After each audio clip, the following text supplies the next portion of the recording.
हुजूर ने फरमाया जो फर्ज नमाज के बाद दुआ मांगे अल्लाह उसकी कबूल कर लेता है। नबी पाक सल्लल्लाहु ताला अलैहि वसल्लम ने फरमाया अल्लाह मुसाफिर की दुआ कबूल फरमाता है। हुजूर ने फरमाया अल्लाह मजलूम की दुआ कबूल फरमाता है। हुजूर ने फरमाया बीमार से दुआ कराओ अल्लाह उसकी दुआ कबूल फरमाता है। हुजूर फरमाने लगे माँ बाप जब भी औलाद के लिए दुआ फरमाए अल्लाह उनकी दुआ को कबूल करता है। आप अपना ताल्लुक बनाएं दुआ के साथ, इबादत के साथ, मुसल्ले के साथ रिश्ता बनाएं, इस्तिगफार पढ़ें। सलाहुद्दीन अय्यूबी सलेबी जंगों में थे।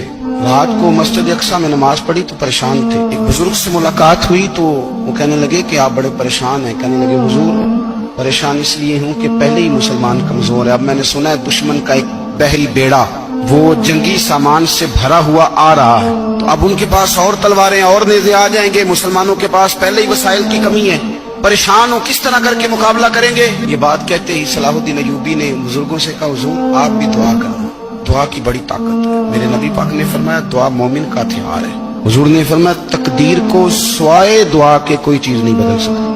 ये काफिर के पास कोई नहीं।